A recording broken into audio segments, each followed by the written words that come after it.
আপনার সন্তান কি সারাদিন মোবাইলেই মুখ গুজে বসে আছে? খাওয়ার সময়, ঘুমানোর সময়, পড়ার সময়, সব সময় মোবাইল। আপনি হয়তো বিরক্ত, চিন্তিত, হতাশও। আজকের ভিডিওতে আমরা বলবো কেন শিশুরা মোবাইলের প্রতি এত আসক্ত হয়ে পড়ে। এটা কি সত্যিই ক্ষতিকর? আর বাবা মা হিসেবে আপনি কি করতে পারেন?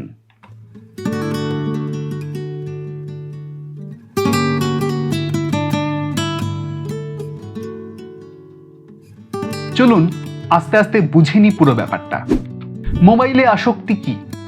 আমরা অনেক সময় বলি আমার ছেলে বা আমার মেয়ে সারাক্ষণ মোবাইলে ব্যস্ত, কিন্তু সত্যিই কি ওটা আসক্তি, নাকি ও কিছু পাচ্ছে না বলেই মোবাইলকে আঁকড়ে ধরছে? আসক্তি মানে কোনো কিছুর ওপর যখন আমাদের অতিরিক্ত নির্ভরতা তৈরি হয়, যেটা ছাড়া মন স্থির থাকে না, স্বাভাবিক কাজকর্ম করা যায় না। আপনার সন্তান যদি ঘুম থেকে উঠে প্রথম মোবাইলই চায়, অথবা না পেলে রেগে যায়, কান্নাকাটি করে, তাহলে এটা চিন্তার বিষয়। কেন শিশুরা মোবাইলের প্রতি আকৃষ্ট হয়? এই প্রশ্নটা খুব গুরুত্বপূর্ণ।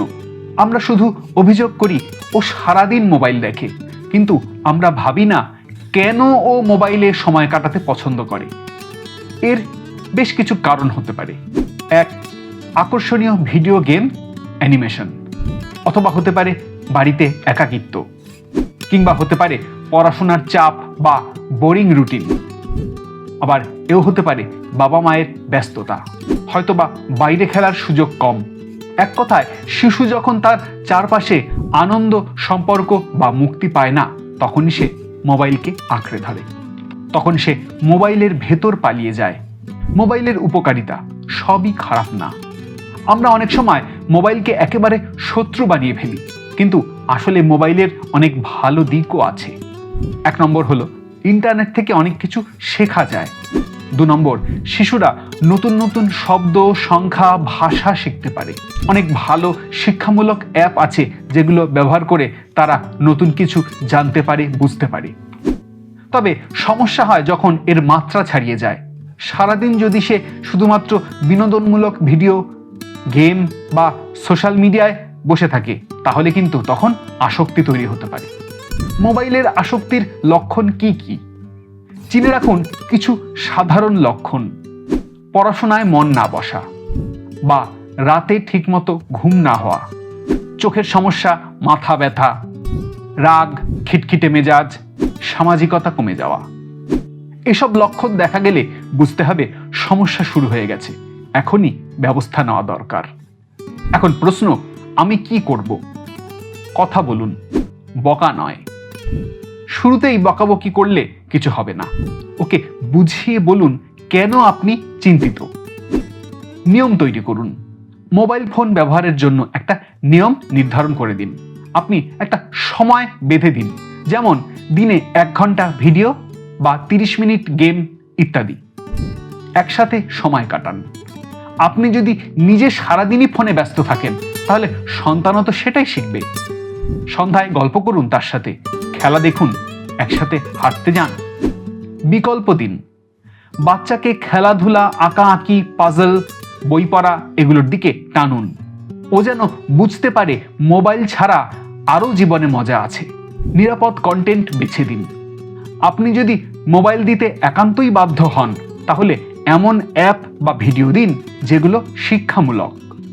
আপনি একা নন, সাহায্য নিন। আপনার সন্তান যদি অনেক বেশি আসক্ত হয়, তাহলে ভয় পাবেন না।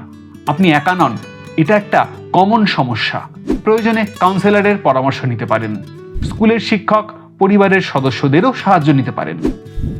সবচেয়ে বড় কথা, ধৈর্য হারাবেন না। বাচ্চাকে সময় দিন, ভালোবাসুন। বন্ধুরা, এই ভিডিও যদি আপনার ভালো লেগে থাকে, তাহলে একটা লাইক দিয়ে দিন। যদি আপনি ইউটিউবে দেখে থাকেন, তাহলে চ্যানেলটা অবশ্যই সাবস্ক্রাইব করুন আর বেল আইকনে চাপ দিয়ে রাখুন, যাতে পরের ভিডিও নোটিফিকেশন আপনি সাথে সাথে পেয়ে যান। আর যদি ভিডিওটি আপনি ফেসবুকে দেখে থাকেন, তাহলে আমাদের পেজটা ফলো করে রাখুন আর কমেন্টে জানান আপনার সন্তানের সাথে আপনার অভিজ্ঞতা কেমন। আজকের দুনিয়ায় মোবাইল থেকে দূরে রাখা সম্ভব নয়, কিন্তু কিভাবে ব্যবহার করবে বা কতক্ষণ ব্যবহার করবে তা নির্ভর করে আপনার গাইডলাইনের ওপর। আপনার সন্তান আপনার কথা শোনে, শুধুমাত্র দরকার মমতা, বোঝানো আর একসাথে সময় কাটানো। চলুন একসাথে শিশুদের জন্য একটা সুন্দর ভারসাম্যপূর্ণ ভবিষ্যৎ তৈরি করি। যেমনটা আগে বললাম, আপনার সন্তানের সাথে যদি এমন কোনো অভিজ্ঞতা আপনার হয়ে থাকে তাহলে অবশ্যই আমাদের সেটা নিচে কমেন্ট বক্সে কমেন্ট করে জানাতে পারেন। তাহলে আজকের ভিডিও এখানেই শেষ করছি। আপনারা ভালো থাকুন, সন্তানের সঙ্গে সময় কাটান। দেখা হবে পরের ভিডিও।